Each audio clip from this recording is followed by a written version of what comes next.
guys, it's 13th of May.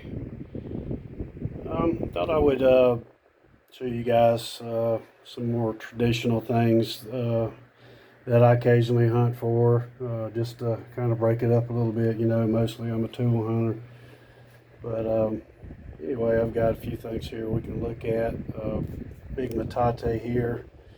This actually is not local. This came out of Arizona. A friend of mine is moving and he did not want to take it with him, so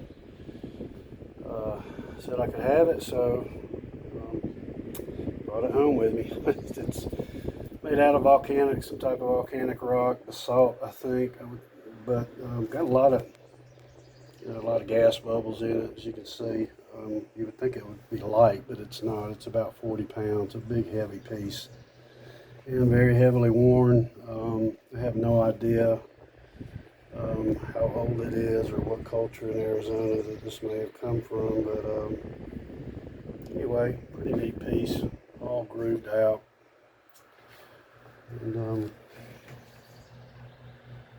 so anyway, I thought I'd show you this.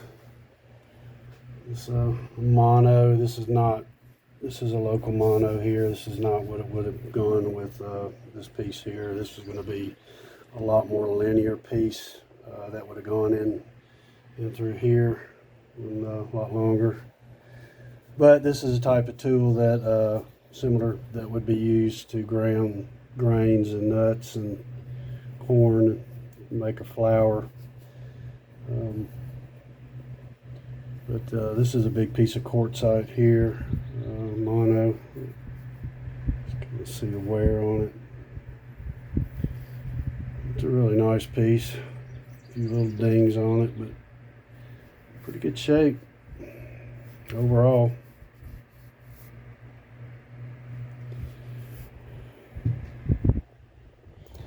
Anyway, I went over one day over to the field here. They were getting ready to plant. First thing they do is spray the Roundup and kill the weeds, and once that's done, the ground is bare, and that's a good time to go hunt over there. It's kind of what I call a short hunting season over there on our property that they farm, because once they plant the corn, they don't spray for weeds. They just fertilize, and it gets thick in there, so you can't find anything on the ground in there once the corn starts really growing. And it's a different way. They don't really plow anymore. They do what they call a slit plant, and they slit the soil and drop the seed and fertilizer in at the same time, and then roll the slit back together. And it's a way to conserve the soil. And it works. So it's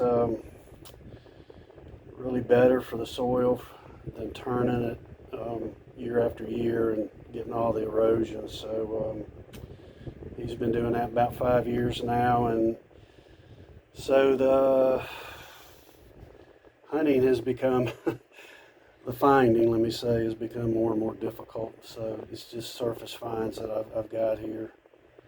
But let's go over what I have, and let's talk about a few things here. I do have one nice little point here. It's a very old point. It's a Palmer. And this is going to date back 7,000 years, early archaic point.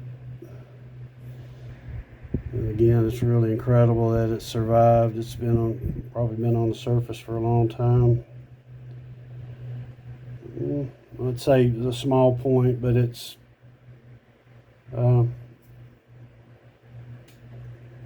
really larger, a good bit larger than a bird point. It's just what I'd call more closer to a standard size point, arrow point. It's another small point here. I don't believe this is a Palmer, but I'm not real sure what this is, to be honest with you.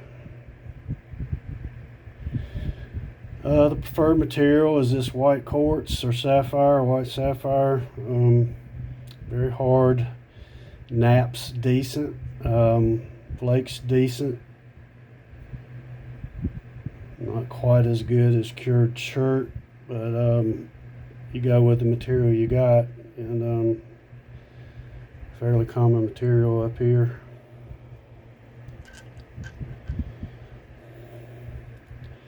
Little bell blade here.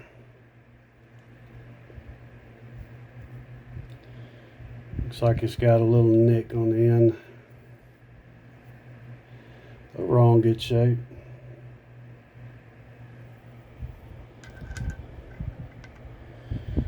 Scraper.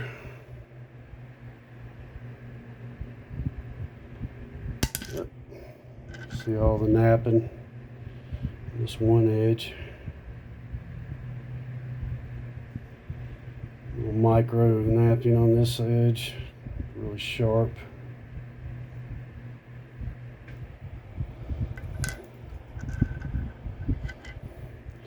It's another piece here, another blade. It's really hard to see the work, but there is quite a bit of work that's done on this this edge. It's been flaked off on that side and then napped on this side. Same way with this side here. Got a little break in it right here, unfortunately.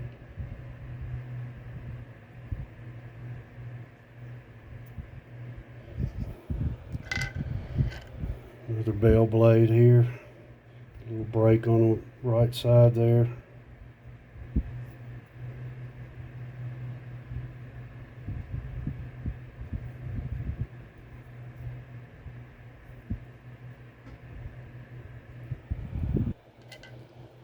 Another blade.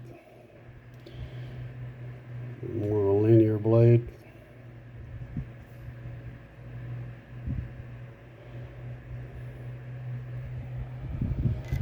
Say blade scraper. And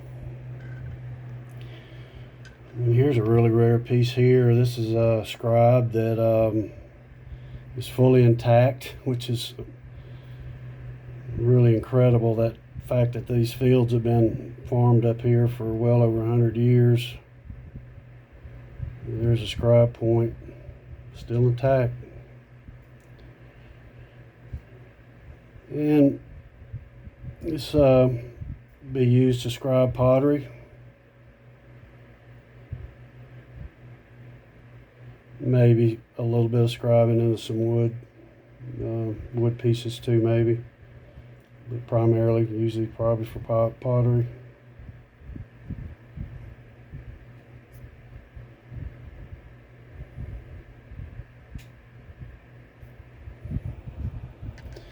And a few pottery charts here. They're nothing. I mean, this is what you get when you have 100 years of farming. But a little bit of design there.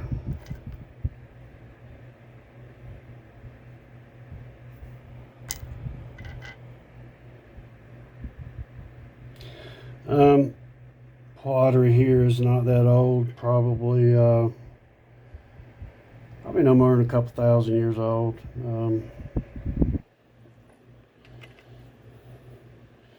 And this is a piece of core. I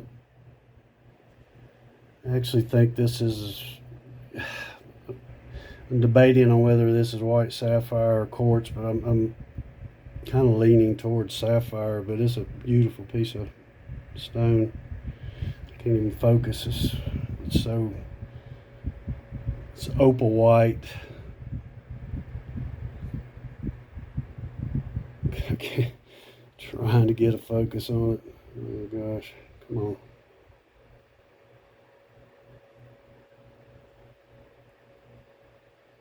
I'm sorry, guys.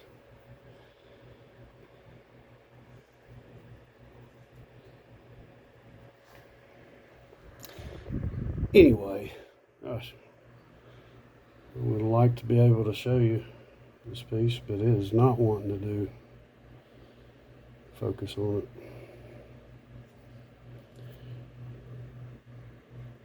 Core material. And last but not least, on these pieces of pottery, they will cure with some sharp edges on them, and what they'll do is they'll get a stone like this, and this is not one to focus either, and rub those sharp edges off with a stone like this.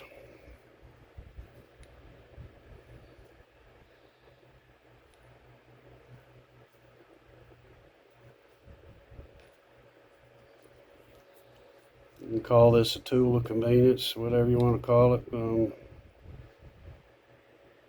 Anyway, pretty neat.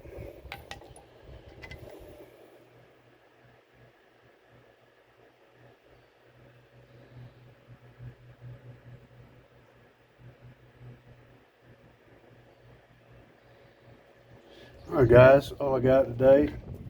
Again, more some things you might be a little bit more familiar with, but you know, most of you guys are following me knows this is not really my thing, but I do it, and thought I would show you what I have today.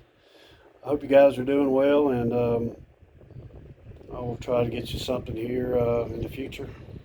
Talk to you later.